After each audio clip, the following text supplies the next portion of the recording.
নমস্কাৰ sky news অসমলে মই তিছা আপোনালোক সকলোকে স্বাগতম জনাইছো আৰু এই মুহূৰ্তত এটা গুৰুত্বপূৰ্ণ খবৰ দিবলৈ ওলাইছো জল্পনা কল্পনাৰ অন্ত পৰিল অৱশেষত বিজেপিয়ে তৃতীয়খন প্ৰাৰ্থীৰ তালিকা ঘোষণা কৰিলে আৰু পাঁচটা সমষ্টিৰ প্ৰাৰ্থীৰ নাম ঘোষণা কৰিলে বিজেপিয়ে আজি দিল্লীৰ বিজেপিৰ মুখ্য কাৰ্যালয়ত এখন সংবাদমেল অনুষ্ঠিত হয় আৰু সেই সংবাদমেলতে অসমৰ পাঁচটাকৈ সমষ্টিৰ প্ৰাৰ্থীৰ নাম ঘোষণা কৰে আৰু পাঁচটা সমষ্টিত প্ৰাৰ্থীৰ নাম ঘোষণা কৰাৰ পাছতে এতিয়া সৰ্বতে চৰ্চিত হৈছে আৰু কোনো ধৰণৰ হাল সলনি হোৱা নাই প্ৰাৰ্থীৰ তালিকাত দিছপুৰত অতুল বৰাই প্ৰাৰ্থিত্ব লাভ কৰিছে আৰু তেনেদৰে পাঁচটা সমষ্টিত প্ৰাৰ্থিত্ব লাভ কৰিছে আৰু কোনো ধৰণৰ হাল সলনি হোৱা দেখা পোৱা নাই প্ৰাৰ্থীৰ তালিকাত হাল সলনি অবিহনে বিজেপিৰ তৃতীয়খন প্ৰাৰ্থীৰ তালিকা অতুল বৰাই পুনৰ অৱতীৰ্ণ হ'ব দিছপুৰ সমষ্টিত দিছপুৰত টিকট নাপালে যুৱ নেতা জয়ন্ত কুমাৰ দাসে পূব গুৱাহাটী সমষ্টিত সুৰক্ষিত মন্ত্ৰী সিদ্ধাৰ্থ ভট্টাচাৰ্য হাজোত পুনৰ টিকেট পালে সুমন হৰিপ্ৰিয়াই ধৰ্মপুৰত চন্দ্ৰমোহন পাটোৱাৰী আৰু বৰক্ষেত্ৰীত নাৰায়ণ ডেকাই টিকট লাভ কৰিলে এই মুহূৰ্তত স্কাই নিউজ অসমৰ সমূহ দৰ্শকক জনাই আছো এটা গুৰুত্বপূৰ্ণ খবৰ জল্পনা কল্পনাৰ অন্ত পেলাই বিজেপিয়ে তৃতীয়খন প্ৰাৰ্থীৰ তালিকা ঘোষণা কৰিলে আৰু আজি বিজেপিয়ে তৃতীয়খন প্ৰাৰ্থীৰ তালিকা ঘোষণা কৰে আৰু পাঁচটা সমষ্টিৰ প্ৰাৰ্থীৰ নাম ঘোষণা কৰিলে বিজেপিয়ে বৰক্ষেত্ৰীত নাৰায়ণ ডেকাই লাভ কৰিলে টিকট আৰু তেনেদৰে ধৰমপুৰত চন্দ্ৰমোহন পাটোৱাৰী আৰু হাজোত সুমন হৰিপ্ৰিয়া আৰু উল্লেখ্য যে দিছপুৰত অতুল বৰা আৰু পূব গুৱাহাটীত সিদ্ধাৰ্থ ভট্টাচাৰ্যই টিকট লাভ কৰিলে আৰু যুৱ নেতা জয়ন্ত কুমাৰ দাস বঞ্চিত হ'ল দিছপুৰত আনহাতে পূব গুৱাহাটী সমষ্টিত মুখ্যমন্ত্ৰী আইনী উপদেষ্টা শান্তনু ভৰালীক বঞ্চিত হ'ল টিকটৰ পৰা এই মুহূৰ্তত স্কাই নিউজ অসমৰ সমূহ দৰ্শকক জনাই আছো এটা গুৰুত্বপূৰ্ণ খবৰ বিজেপিয়ে তৃতীয়খন প্ৰাৰ্থীৰ তালিকা ঘোষণা কৰিলে আৰু তৃতীয়খন প্ৰাৰ্থীৰ তালিকাত থাকিলে দিছপুৰ পূব গুৱাহাটী হাজো ধৰ্মপুৰ আৰু বৰক্ষেত্ৰীত নাৰায়ণ ডেকা ধৰ্মপুৰত চন্দ্ৰমোহন পাটোৱাৰী হাজোত সুমন হৰিপ্ৰিয়া আৰু পূব গুৱাহাটীত সিদ্ধাৰ্থ ভট্টাচাৰ্য আৰু দিছপুৰত অতুল বৰাই পুনৰ টিকেট লাভ কৰিলে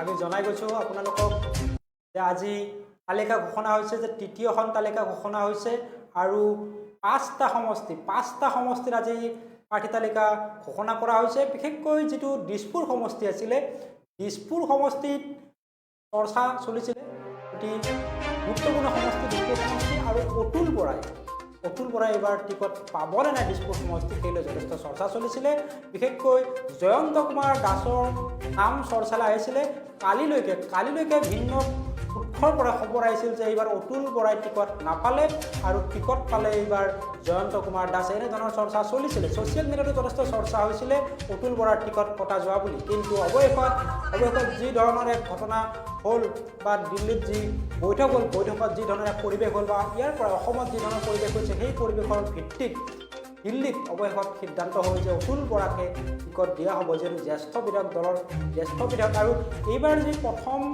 তালিকাখন প্ৰকাশ কৰা হৈছিল তাত দেখা গৈছিল যে বিজেপিৰ যি তালিকা ঘোষণা কৰিছিল তাৰ পিছতে বহু জ্যেষ্ঠ নেতাক গুৰুত্ব নিদিয়া বুলি এক অভিযোগ উত্থাপিত হৈছিল আৰু সেই অভিযোগৰ ভিত্তিতে দেখা গৈছে যে এইবাৰ আজি যিখন তালিকা ঘোষণা কৰিলে সেই তালিকাখনত কিন্তু অতুল বৰাৰ এতিয়া নাম আহিলে সিদ্ধাৰ্থ ভট্টাচাৰ্য আন এটা গুৰুত্বপূৰ্ণ সমষ্টি গুৱাহাটী মহানগৰ যি কামৰূপ মহানগৰ জিলাৰ যি সমষ্টি পূব গুৱাহাটী সমষ্টি আৰু দিছপুৰ সমষ্টি আমি দিছপুৰ সমষ্টিৰ কথা ক'লোঁ কিন্তু পূব গুৱাহাটী সমষ্টিতো সিদ্ধাৰ্থ ভট্টাচাৰ্যৰ আসন সুৰক্ষিত হৈছে আৰু সিদ্ধাৰ্থ ভট্টাচাৰ্যৰ পৰিৱৰ্তে এইবাৰ উত্তৰ সমষ্টিটোত শান্তনু ভৰালীৰ নামো উচ্চাৰিত হৈছিল যে শান্তনু ভৰালী মুখ্যমন্ত্ৰীৰ আইনী উপদেষ্টা শান্তনু ভৰালীয়ে টিকট পাব পাৰে নেকি তো অৱশেষত দেখা গ'ল যে শান্তনু ভৰালীয়ে টিকট নাপালে আৰু এতিয়া টিকট লাভ কৰিলে সিদ্ধাৰ্থ ভট্টাচাৰ্যই কিয়নো দেখা গৈছিল যে এগৰাকী মন্ত্ৰীৰো টিকট কটা গৈছিলে চুমু ৰংহাঙৰ টিকট কটা গৈছিল টিকট লাভ নকৰিলে চুমু ৰংহাঙে গতিকে সিদ্ধাৰ্থ ভট্টাচাৰ্য যথেষ্ট শংকিত হৈ আছিলে কালিলৈকে সিদ্ধাৰ্থ ভট্টাচাৰ্যৰ শিবিৰত যথেষ্ট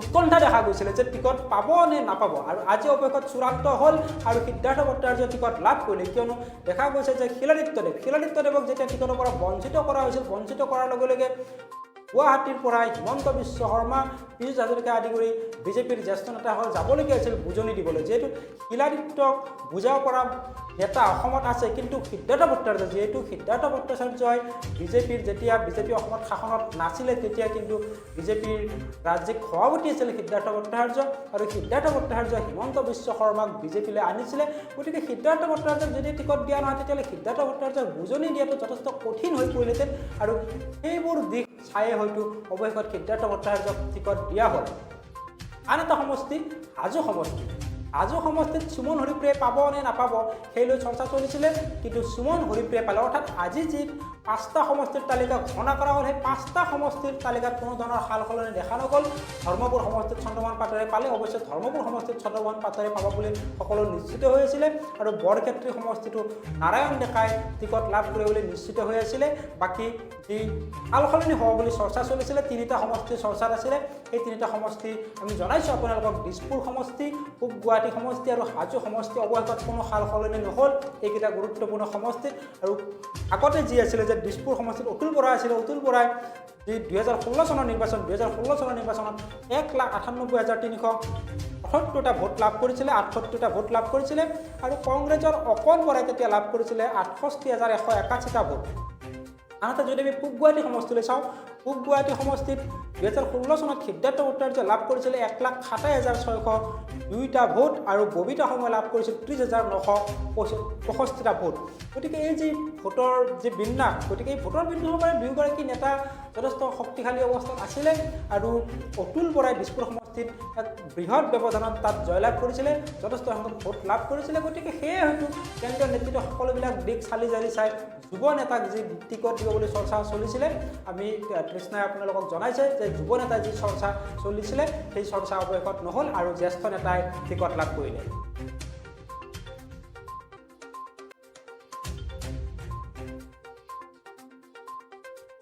আৰু দেখা গৈছে যে এই যি কণ্ডল আভ্যন্তৰীণ কণ্ডল তাত লগাৰ ব্যৱস্থা হৈছিলে আভ্যন্তৰীণ কণ্ডল তাত লাগিছিলে যে জয়ন্ত কুমাৰ দাসক টিকট দিলে কি হ'ব পাৰে এই ধৰণৰ চৰ্চাবিলাক বা যিসমূহ সমষ্টিত ইতিমধ্যে যিকেইজন বিধায়ক টিকটৰ পৰা বঞ্চিত হ'ল সেই বিধায়কসকলে টিকটৰ পৰা বঞ্চিত হোৱাৰ পিছত উক্ত সমষ্টিসমূহত যি ধৰণৰ এক বিদ্ৰোহ দেখা গৈছে সেই বিদ্ৰোহ যাতে এই গুৱাহাটী এইকেইটা সমষ্টিত নহয় তাৰ বাবে আচলতে এই ব্যৱস্থা কেন্দ্ৰীয় নেতৃত্বই কৰিছে বুলি ধাৰণা কৰিব পাৰি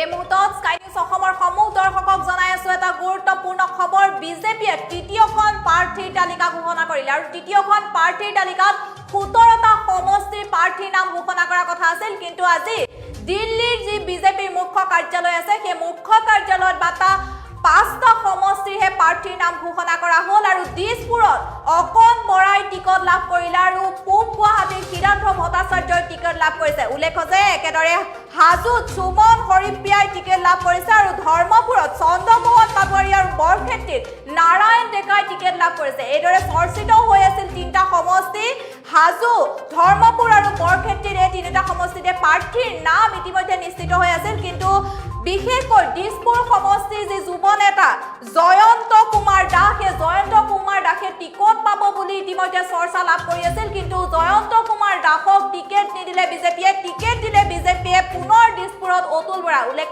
যে বিজেপিৰ যি প্ৰাৰ্থীৰ তালিকা পূৰ্বতে ঘোষণা হৈছিল সেই প্ৰাৰ্থীৰ তালিকাত বহু কেইজন বিধায়ক বঞ্চিত হৈছিল টিকেট লাভৰ পৰা, কিন্তু সেই বঞ্চিত হোৱা বিধায়কসকলে ক্ষোভত ভাঙি পৰিছিল আৰু বহু কেইজন বিধায়কে আহি পেলাই দিছপুৰত পদত্যাগ পত্ৰ দিছিল। তাৰপিছতে মন্ত্ৰী বিধায়কসকলে তেখেতক সন্মান কৰাবলৈ বাসগৃহলৈ গৈছিলে, তাৰপিছত ভিন্ন ধৰণৰ দায়িত্ব দিছিলে, নিৰ্বাচনী প্ৰচাৰৰ দায়িত্ব দিছিল, কিন্তু সেই সমূহৰ বাবে যাতে বিজেপিত পুনৰ এনেধৰণৰ আভ্যন্তৰীণ কণ্ডলৰ সৃষ্টি নহয়, সেইবাবে বিজেপিয়ে পূৰ্বৰ বিধায়ক সকলকে ৰাখি পেলাই এতিয়া পুনৰ প্ৰাৰ্থীৰ নাম ঘোষণা কৰিলে। এইদৰে দিছপুৰত টিকট লাভ কৰিলে অতুল বৰাই আৰু পূব গুৱাহাটীৰ সিদ্ধাৰ্থ ভট্টাচাৰ্য আৰু হাজোত সুমন হৰিপ্ৰিয়া আৰু ধৰমপুৰত চন্দ্ৰমোহন পাটোৱাৰী আৰু বৰক্ষেত্ৰীত নাৰায়ণ ডেকাই টিকেট লাভ কৰিছে। আমি জনাই গৈছোঁ দৰ্শকসকলক যে দিছপুৰ সমষ্টি আমি আগতে উল্লেখ কৰিছোঁ এটা গুৰুত্বপূৰ্ণ সমষ্টি, আৰু তাত এইবাৰ কালিলৈকে যি চৰ্চা চলিছিলে যে অতুল বৰাই তাত টিকট লাভ নকৰিলে জয়ন্ত কুমাৰ দাসে টিকট লাভ কৰিব, এই ধৰণৰ চৰ্চা চলিছিলে। আৰু সেই চৰ্চা চলাৰ লগে লগে অতুল বৰাৰ সমৰ্থকসকলৰ মাজত যথেষ্ট বিৰোধ প্ৰতিক্ৰিয়া দেখা গৈছিলে, আৰু এই প্ৰতিক্ৰিয়াৰ কথা জানিব পাৰিছিলে কেন্দ্ৰীয় নেতৃত্বই আৰু হিমন্ত বিশ্ব শৰ্মাকে আদি কৰি যিসকল ৰাজ্যিক বিজেপিৰ জ্যেষ্ঠ নেতা আছে, জ্যেষ্ঠ নেতাই সেই বিষয়টো কেন্দ্ৰীয় নেতৃত্বক অৱগত কৰিছিল। আৰু হিমন্ত বিশ্ব শৰ্মা নিজে দিল্লীৰ যিখন বৈঠক আছিলে এই বৈঠকত উপস্থিত আছিলে, আৰু হিমন্ত বিশ্ব শৰ্মা যিহেতু সকলোবিলাক বিষয় অতি ভালকৈ জানে, সেই কেন্দ্ৰীয় নেতৃত্বক সন্মান কৰাইছিল যে অতুল বৰাই তাত টিকট দিব লাগিব দিছপুৰ সমষ্টিত।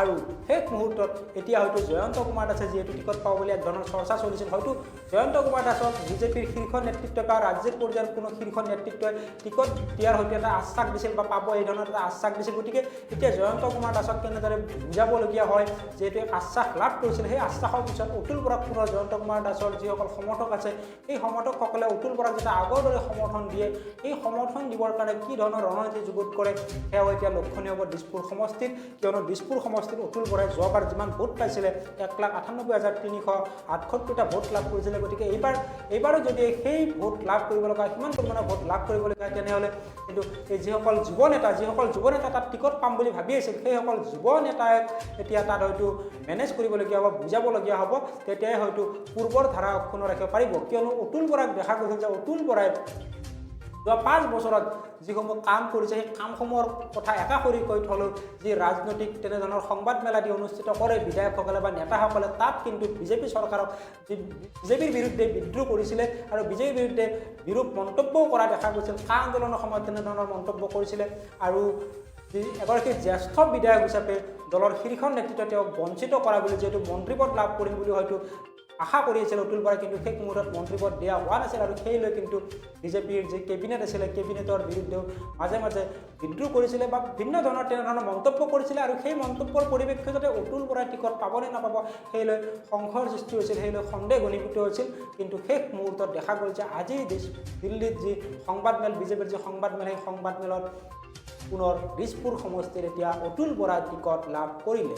আনহাতে পূব গুৱাহাটী সমষ্টিত যি সিদ্ধাৰ্থ ভট্টাচাৰ্য আছে, মন্ত্ৰী সিদ্ধাৰ্থ ভট্টাচাৰ্যক বিজেপিৰ এগৰাকী, যেতিয়া বিজেপিৰ অসমত চৰকাৰ নাছিল সেই সময়ত যথেষ্ট শক্তিশালী নেতা আছিল বা বিজেপিক ধৰি ৰাখিছিলে হিমন্ত বিশ্ব শৰ্মাক। আমি জনাইছোঁ আগতে যে হিমন্ত বিশ্ব শৰ্মাকো বিজেপিলৈ যিজন ব্যক্তিয়ে আনিছিলে সেই ব্যক্তিজনৰ ভিতৰত অন্যতম হৈছে সিদ্ধাৰ্থ ভট্টাচাৰ্য, আৰু সিদ্ধাৰ্থ ভট্টাচাৰ্যই পৰৱৰ্তী সময়ত যেতিয়া চৰকাৰ গঠন হ'ল সৰ্বানন্দ সোণোৱালৰ নেতৃত্বত, তেতিয়া পৰৱৰ্তী পৰ্যায়ত প্ৰথমতে মন্ত্ৰীপদ লাভ কৰা নাছিল, সেইলৈও এক বিতৰ্ক হৈছিলে, আৰু তাৰপিছত দুটাকৈ বছৰ মন্ত্ৰিত্ব নোপোৱাকৈয়ে কটাবলগীয়া হৈছিল, কিন্তু 2 বছৰ পিছত মন্ত্ৰিত্ব লাভ কৰিছিলে, কিন্তু শিক্ষামন্ত্ৰী পদ লাভ কৰিছিলে আৰু পুনৰ শিক্ষামন্ত্ৰী পদ হেৰুৱাবলগীয়া হৈছিল। গতিকে এই ধৰণৰ কথাক লৈ যে দলত হয়তো প্ৰভাৱ হ্ৰাস পাইছে নেকি, এই ধৰণৰ কথাবিলাকক লৈ সিদ্ধাৰ্থ ভট্টাচাৰ্যই টিকট পাবলৈ নাই, সেই লৈ সংকট সৃষ্টি হৈছিল। আৰু আন এগৰাকী হাজো সমষ্টিৰ সুমন হৰিপ্ৰিয়াক লৈও সমষ্টিটোত তেনেধৰণৰ উন্নয়নমূলক কাম কাজসমূহ কৰিছেনে নাই, বা যিধৰণে সৰহ হয় বা বিভিন্ন ধৰণৰ বিতৰ্কিত মন্তব্য কৰে, সেই মন্তব্যসমূহক লৈও আচলতে সুমন হৰিপ্ৰিয়াই টিকট পাবনে নাই, বিজয় চক্ৰৱৰ্তী পূৰ্বৰ যে সাংসদ আছিলে গুৱাহাটী সমষ্টিৰ, টিকট পাবনে নাই সেই লৈ কিন্তু সন্দেহ হৈছিলে।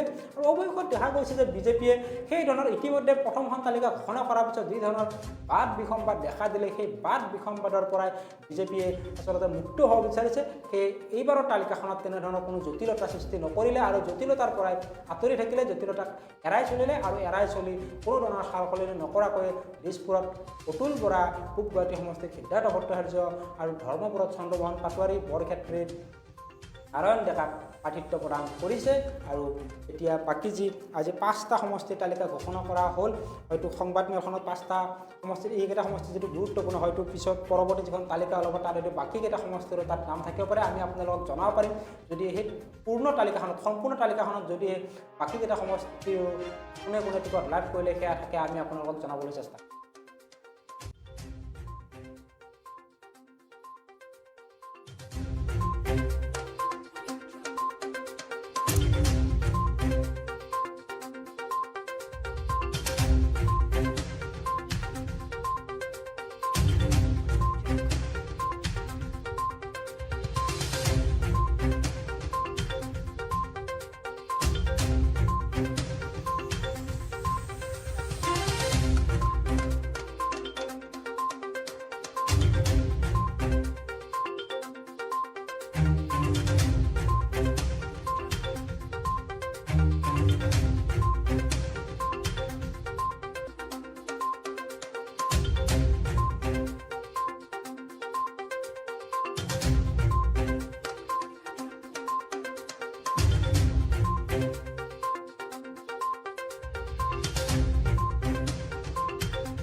এই মুহূৰ্তত আপোনালোকক জনাই আছো অতিকৈ গুৰুত্বপূৰ্ণ কথা যে ইতিমধ্যে 5টা সমষ্টি প্ৰাৰ্থীৰ তালিকা ঘোষণা কৰিছিল প্ৰাৰ্থীৰ নাম ঘোষণা কৰিছিল আৰু বৰ্তমান আমাৰ হাতত আহি পৰিছে 17টাকৈ সমষ্টিৰ প্ৰাৰ্থীৰ নাম আৰু বৰ্তমান 17টা সমষ্টিৰ প্ৰাৰ্থীৰ নাম আমাৰ হাতত আহি পৰিছে আৰু চালমাৰা সাউথত দক্ষিণ শালমৰাত প্ৰাৰ্থিত্ব লাভ কৰিছে আসাউদ্দিন ইছলামে আৰু ধুবুৰী সমষ্টিত প্ৰাৰ্থিত্ব লাভ কৰিছে দেৱময় চান্দলে ধুবুৰী সমষ্টিত প্ৰাৰ্থিত্ব লাভ কৰিছে একেদৰে গোলকগঞ্জত লাভ কৰিছে অচিনী ৰয় চৰকাৰ বিলাসীপাৰা পশ্চিম সমষ্টিত টিকট লাভ কৰিছে ডাক্তৰ আবু বক্কৰ সিদ্দিকে আৰু পূব বিলাসীপাৰাত টিকট লাভ কৰিছে অশোক সিংহি বিজনী সমষ্টিত প্ৰাৰ্থিত্ব লাভ কৰিছে অজয় কুমাৰ ৰায়। আৰু দুধনৈ চাইমিত ৰাভাই টিকট লাভ কৰিছে। জলেশ্বৰ সমষ্টিত টিকট লাভ কৰিছে উছমান গনিয়ে টিকট লাভ কৰিছে জলেশ্বৰ সমষ্টিত। আমি জনাইছো দৰ্শকসকলক। আৰু খৰভোগত টিকট লাভ কৰিছে শংকৰ চন্দ্ৰ দাসে। জনিয়া সমষ্টিত টিকট লাভ কৰিছে শহীদুল ইছলামে জনিয়া সমষ্টিত টিকট লাভ কৰিছে। আৰু সৰভোগ সমষ্টিত টিকট লাভ কৰিছে শংকৰ চন্দ্ৰ দাসে। আমি জনাইছো আপোনালোকক যে এইবাৰ জনিয়া সমষ্টিত প্ৰাৰ্থিত্ব দিয়া হৈছে। বিজেপি এইবাৰ সংখ্যালঘু নেতাসকলক এইবাৰ প্ৰাৰ্থিত্ব প্ৰদান কৰিছে আৰু সংখ্যালঘু প্ৰধান সমষ্টিসমূহতো প্ৰাৰ্থিত্ব প্ৰদান কৰিছে। আৰু জনিয়া সমষ্টিত এইবাৰ শহীদুল ইছলামক প্ৰাৰ্থিত্ব প্ৰদান কৰিছে। একেদৰে বাগবাৰত প্ৰাৰ্থিত্ব তালিকাত ইতিমধ্যে নাম লাভ কৰিছে, প্ৰাৰ্থিত্ব পাইছে হাছিনাৰা খাতুন। উল্লেখ্য যে বাগবাৰা সমষ্টিত প্ৰাৰ্থিত্ব লাভ কৰিছে হাছিনাৰা খাতুনে।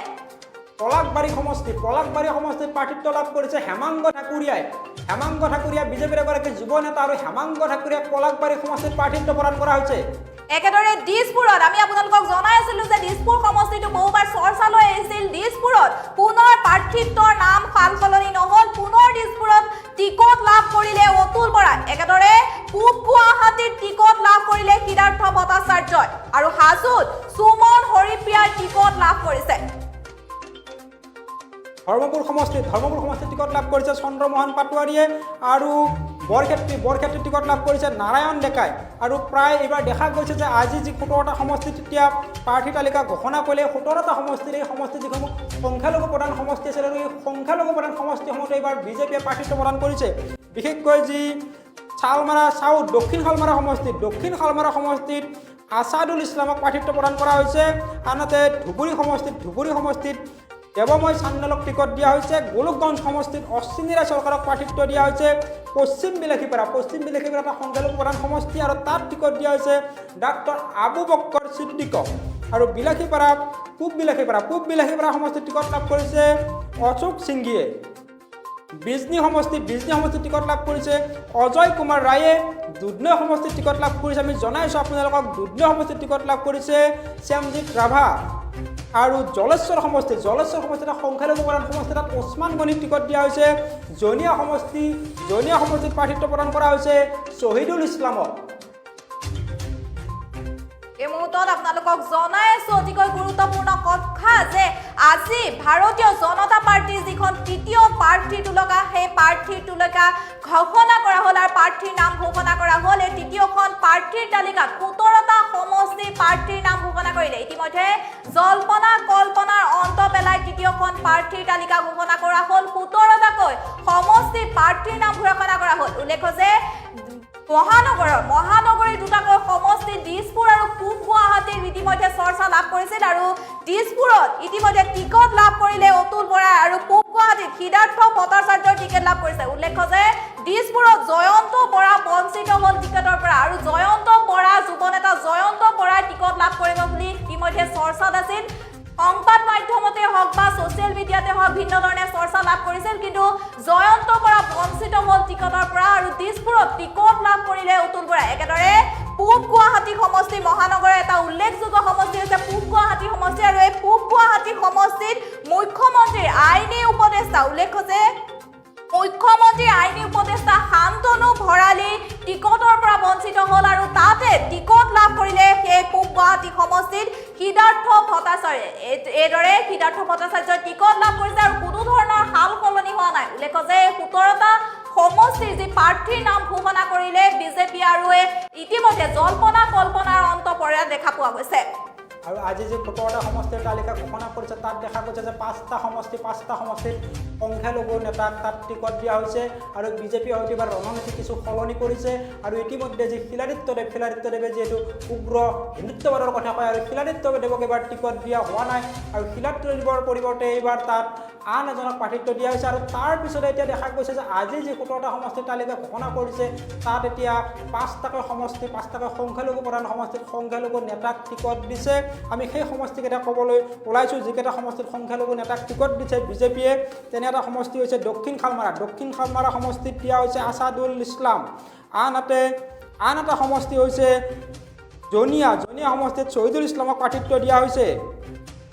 আনহাতে বিলাসীপাৰা পশ্চিমত তাত টিকট দিয়া হৈছে আবু বক্কৰ ছিদ্দিকক আৰু এটা সমষ্টি জলেশ্বৰ সমষ্টিত টিকট দিয়া হৈছে ওছমান গনিক আন এটা সমষ্টি বাগবৰ সমষ্টিত টিকট দিয়া হৈছে হাছিনাৰা খাতুনক। এনেদৰে এইবাৰ বিজেপিয়ে পূৰ্বত কেইবাৰ ৰণনীতি কিছু সলনি কৰিছে। বিশেষকৈ শিলাদিত্যদেৱে সংবাদ মাধ্যমৰ লগত মন্তব্য কৰিছিল যে যি কা আন্দোলনৰ ফলত উজনি অসমত যি ব্ৰহ্মপুত্ৰ উপত্যকাৰ ভোটসমূহ উজনি অসমৰ ভোটসমূহ হয়তো হেৰুৱাব পাৰে, সেই যি সম্ভাৱনা সেই সংশয়লৈ চাই এইবাৰ দেখা গৈছে যে বিজেপিয়ে এইবাৰ সংখ্যালঘু সমষ্টিসমূহক এইবাৰ টাৰ্গেট কৰি লৈছে, লক্ষ্য কৰি লৈছে আৰু সেয়ে হয়তো শিলাদিত্যদেৱৰ দৰে হিন্দুত্ববাদৰ কথা কোৱা নেতাক তাৰ পৰা বাদ দিয়া হৈছে।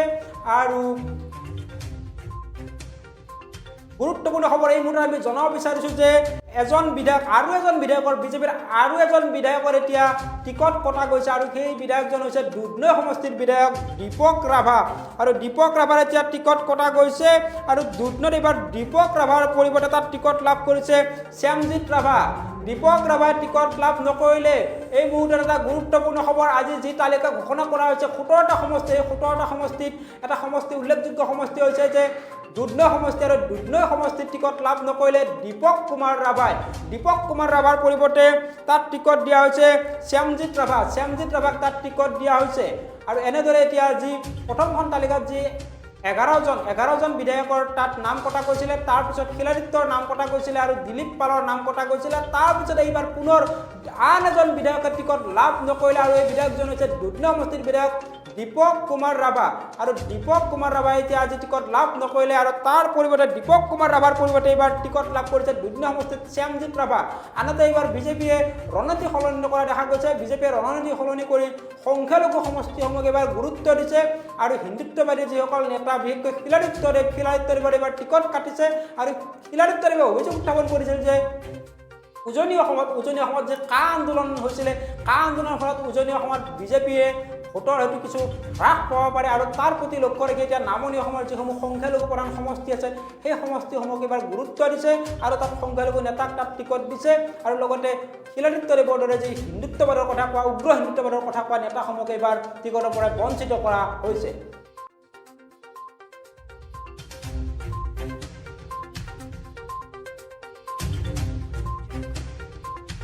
আমি জনাইছোঁ আপোনালোকক যে দীপক কুমাৰ ৰাভাই 2016 চনত 79,000ৰো অধিক ভোট লাভ কৰিছিলে আৰু এইবাৰ সেইজন বিধায়কে এইবাৰ টিকট কটা গৈছে। তাৰ পৰিৱৰ্তে দুধনৈ সমষ্টিত শ্যামজিৎ ৰাভাক এতিয়া টিকট দিয়া হৈছে।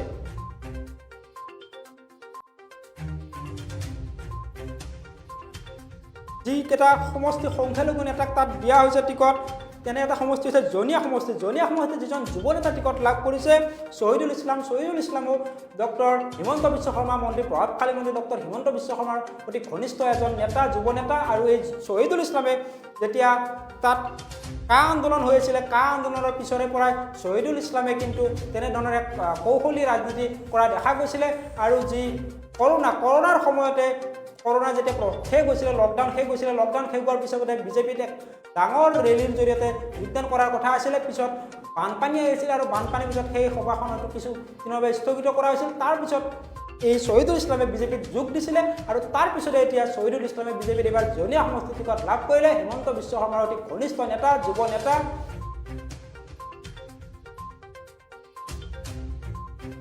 আৰু এইবাৰ হয়তো আজি যি তালিকা ঘোষণা কৰিলে এই তালিকা ঘোষণাৰ পিছত যেতিয়া জনীয়া সমষ্টিত শ্বহীদুল ইছলামক তাত টিকট দিয়া হৈছে, গতিকে জনীয়া সমষ্টিত এইবাৰ যুঁজখন অতি আকৰ্ষণীয় হৈ পৰাৰ এতিয়া সম্ভাৱনা আছে।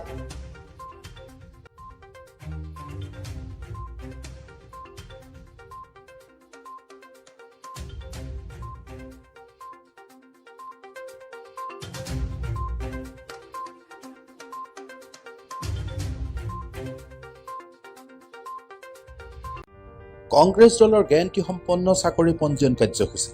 কংগ্ৰেছ দলে 5 লাখ চৰকাৰী চাকৰি আৰু 25 লাখ ব্যক্তিগত খণ্ডৰ চাকৰিৰ গ্যাৰাণ্টি দিছে। আপুনি এতিয়াই আপোনাৰ চাকৰিৰ গ্যাৰাণ্টি লাভ কৰিব পাৰে। আমাৰ চাকৰি পঞ্জীয়ন কাৰ্যসূচীত পঞ্জীয়ন কৰক। পঞ্জীয়ন কৰিবলৈ লগ অন কৰক www.congressor5guarantee.in। আপোনাৰ তথ্যসহ প্ৰপত্ৰখন পূৰণ কৰক আৰু দাখিল কৰক। আপোনাৰ পঞ্জীয়ন আইডিৰ সৈতে আপুনি এটা SMS প্ৰাপ্ত কৰিব। অভিনন্দন, আপুনি পঞ্জীভুক্ত হৈছে। আপোনাৰ আইডিটো সযতনে ৰাখক।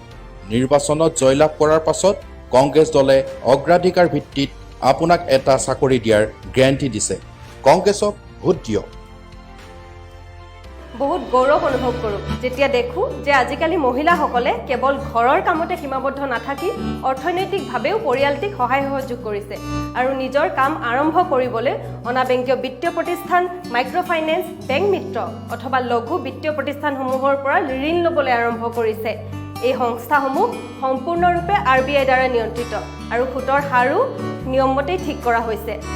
আটাইতকৈ ভাল লগা কথাটো হৈছে এই ঋণ আনুষাংগিক বন্ধনৰ পৰা সম্পূৰ্ণৰূপে মুক্ত। ঋণ লৈ সময়মতে আদায় দিয়াটো এজন ভাল ঋণ লোৱা গ্ৰাহকৰ লক্ষণ।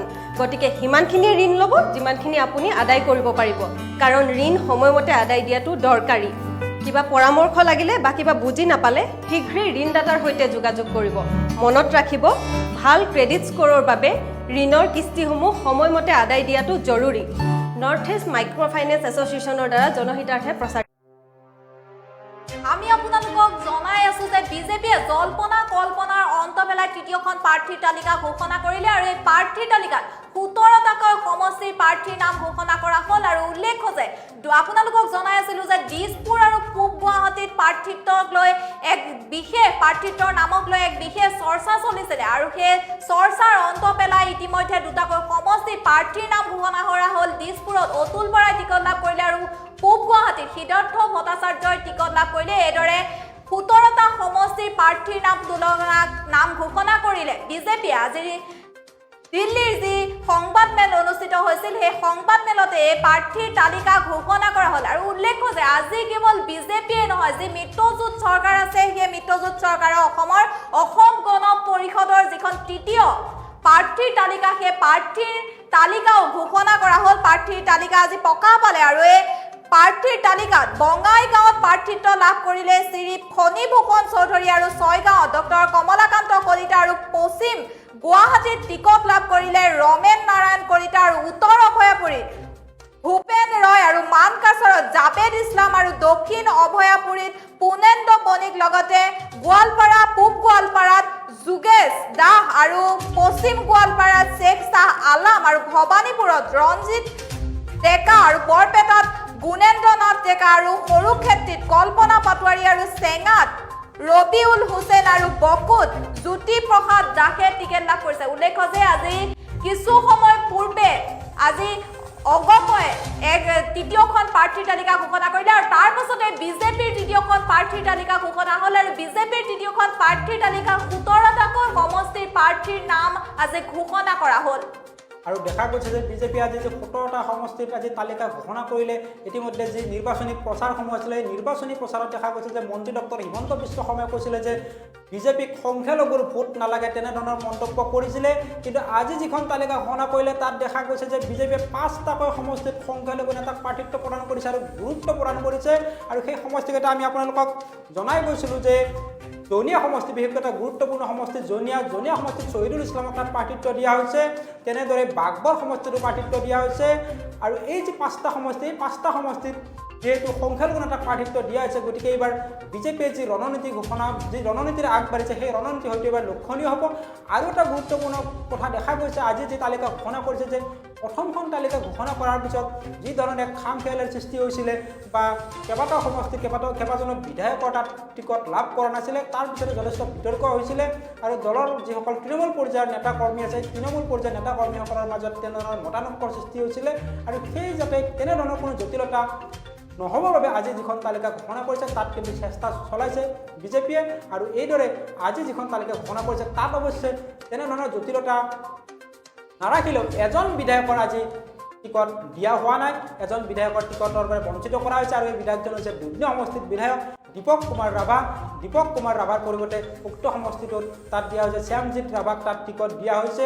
আৰু এনেদৰে এতিয়া আজি এই 17টা সমষ্টিৰ প্ৰাৰ্থী তালিকা ঘোষণা কৰিছে। ইতিমধ্যে প্ৰথম পৰ্যায়ৰ যি ভোট গ্ৰহণ হ'ব, প্ৰথম পৰ্যায়ৰ ভোট গ্ৰহণ অনুষ্ঠিত হ'ব 27 মাৰ্চত আৰু দ্বিতীয় পৰ্যায়ৰ ভোট গ্ৰহণ হ'ব 1 এপ্ৰিলত আৰু তৃতীয় পৰ্যায়ৰ ভোট গ্ৰহণ হ'ব 6 এপ্ৰিলত। আৰু ইতিমধ্যে বিজেপিয়ে আজি এই যে অন্তিমখন তালিকা চূড়ান্ত তালিকাখন আজি ঘোষণা কৰিলে আৰু ইয়াৰ পিছত হয়তো আজি যিটো এবাৰ দেখা গৈছে যে কংগ্ৰেছ দলে বিৰোধী যি জোট আছে কংগ্ৰেছ দল তথা AIDF এই মিত্ৰজোঁটে বিজেপিয়ে তালিকা ঘোষণা কৰাৰ পিছতে তালিকা ঘোষণা কৰিছে হয়তো এতিয়া আজি বিজেপিয়ে যিটো তালিকাখন ঘোষণা কৰিলে ইয়াৰ পৰৱৰ্তী সময়ত কংগ্ৰেছ দলেও বা যি কংগ্ৰেছ মহামিত্ৰজোঁট আছে মিত্ৰজোঁটে হয়তো পৰৱৰ্তী তালিকাখন ঘোষণা কৰিব